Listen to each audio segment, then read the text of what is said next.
Welcome back to Pac-Man Garage. A couple of weeks ago, I ordered this well, here this benchtop benchtop press from Jegs. After having quite the fighting to get it here, from I had failed to order through Amazon, and then Jegs took like a week and a half to get it here. So we're finally going to get ready to box this thing up, or open the box and jump into and see what it looks like, and probably try to have to clear out a space for it to go. But I figure I'll show you all the unboxing. So if you're like me and have lots of packages delivered to the house, be nice to your FedEx UPS driver. I came out with my own truck dolly and met him at the truck. And since this weighs about 98 pounds or something like that, it felt really bad if he had to carry the thing all the way up to the doorstep. So be nice to your drivers.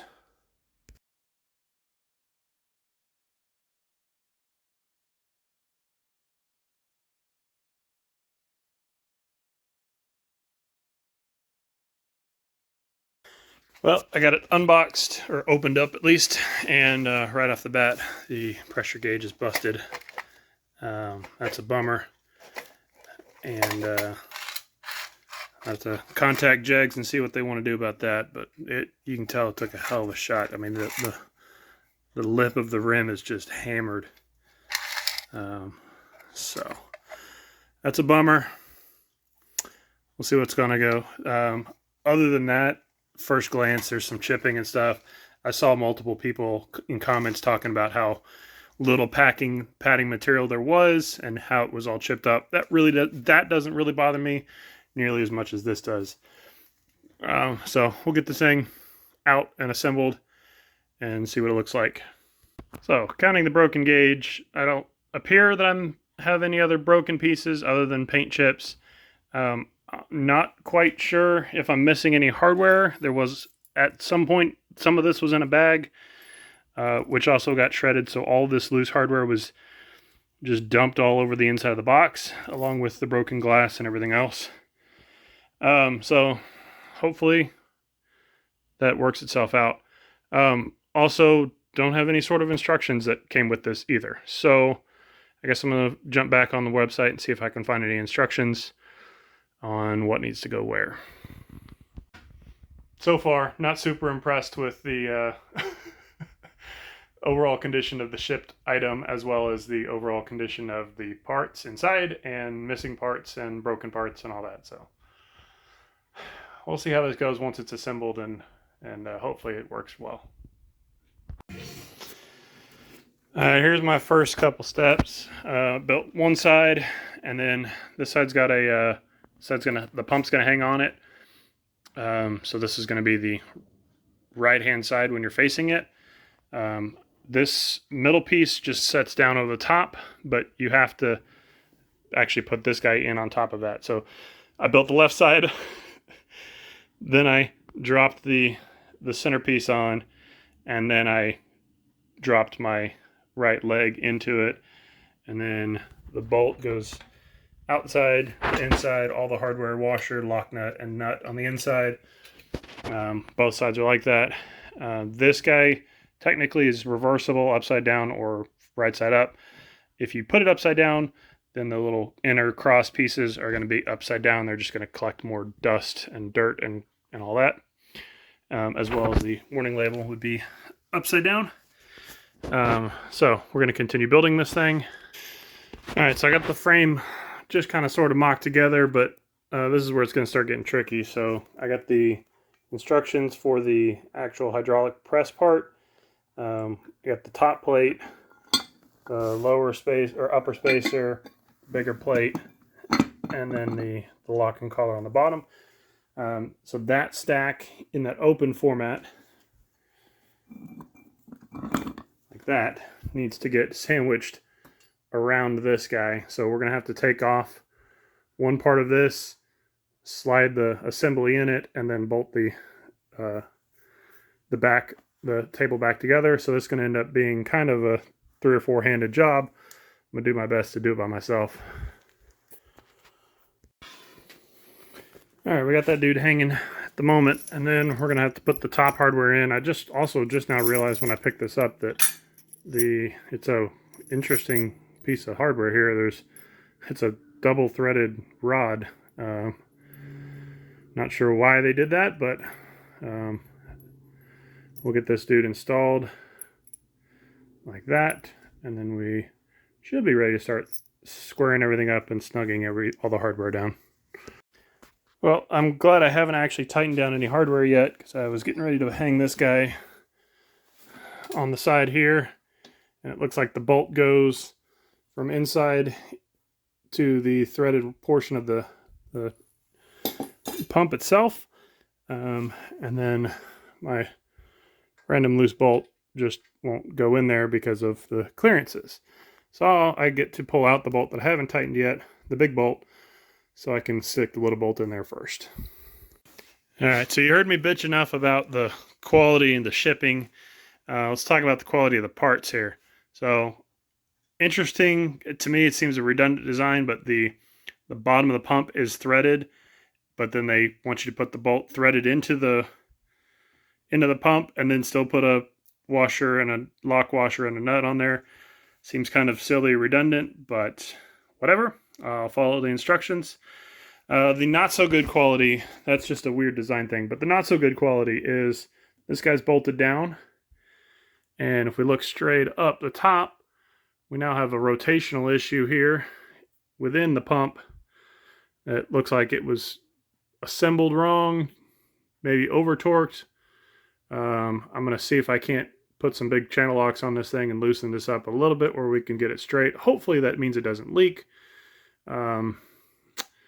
Yeah, so kind of weird design, bummer on that one, but we'll continue with straightening this thing up, squaring it up, and tightening up hardware, including fixing the pump. Alright, I forgot to mention, these are 14mm bolts. All three of the pump bolts are 14mm. Squaring up and tightening up the bottom right now, these are 19mm.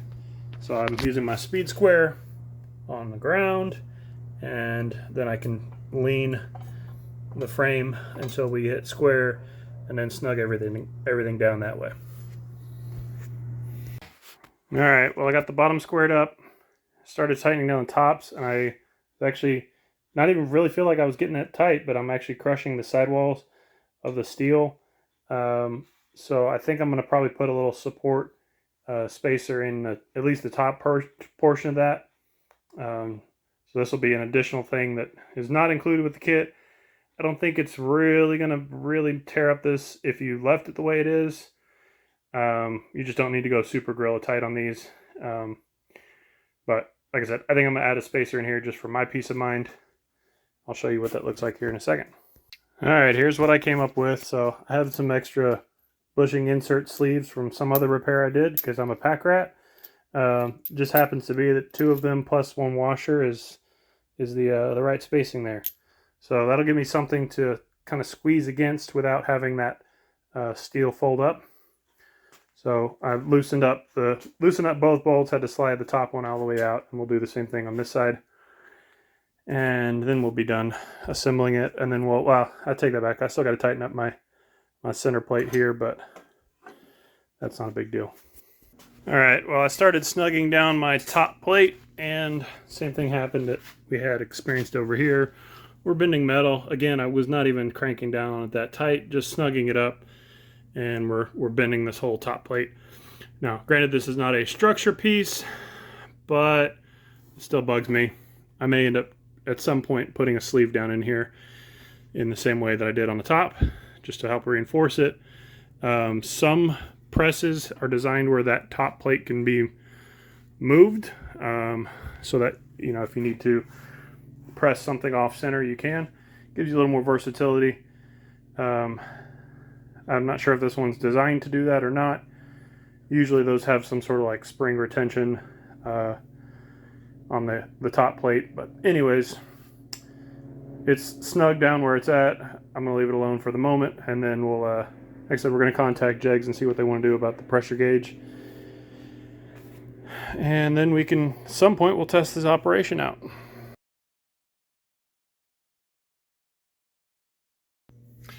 Well, here's the scoop on the press situation. So I was on the phone with, well, on hold to talk to a customer service rep for 45 minutes. And I got frustrated after 40 minutes of cleaning up and putting tools away. And anyways, long story short, I ended up talking to customer service on the chat box or whatever that's called on their website, and while still on the hold with on the phone. But anyways, they're gonna take care of me. They're gonna send me a new gauge once they get another one in stock.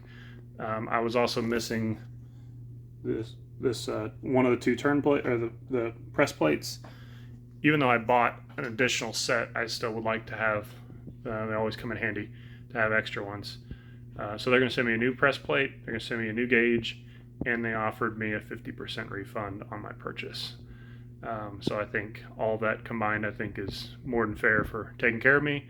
And I'm going to insert all the chat text message screenshots in here just so y'all can see what's going on with that. But yeah, I will continue this video once I get my replacement parts here, and we'll go from there. Welcome back to Patman. Well, fast forward a few days, a few weeks, several weeks later. I'll put however many weeks it was.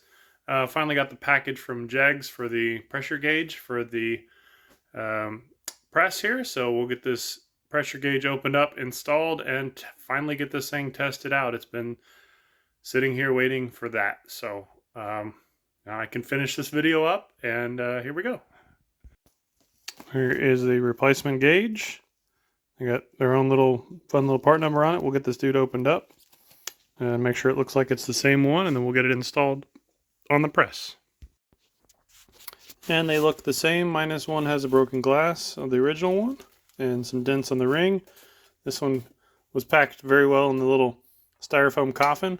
So we'll get this dude, get the caps removed and get this guy installed up here. So the big collar nut is a 27 millimeter, or I guess it'd be a 1-inch. And then you actually turn the collar and the gauge or the plug stays still. So the collar will rotate and come down, and then you set your gauge on there and rotate the collar back up. While I was waiting on that gauge to show up, I went ahead and built a clothes hanger hook that holds my handle in the upright position, so that way it doesn't fall over into the rest of my workbench. So just a little quickie project there, no big deal. So we'll give this thing a quick test run, make sure it operates like it's supposed to. May have to do some bleeding on it, being this first time used.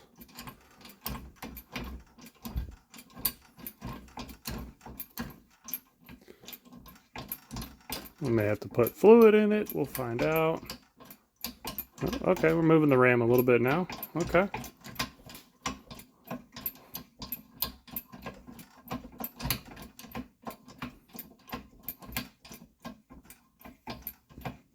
We find something solid we can put in there to, well, I guess I'll just do this. How about that?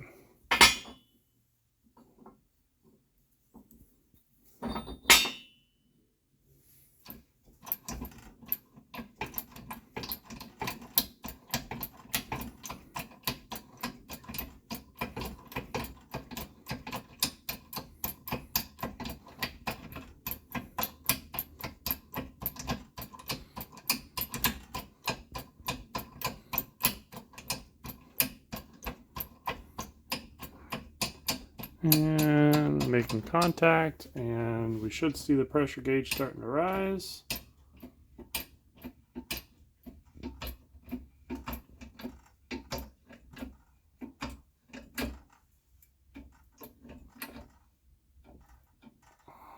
Nothing on the gauge yet, but I've definitely got some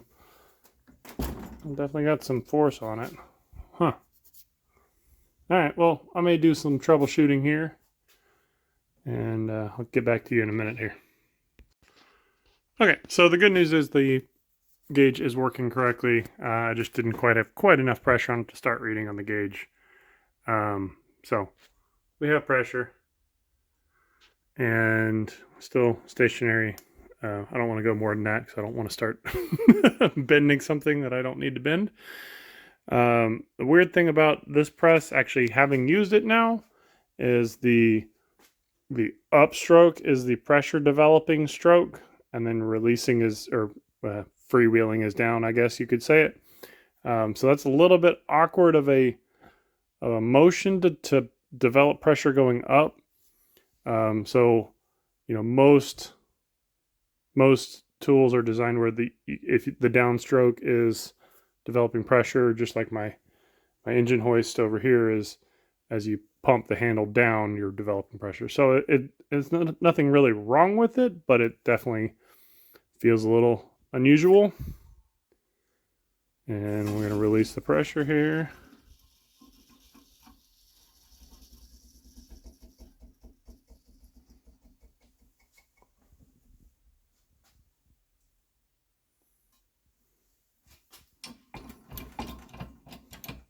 So you see there, up, up, up.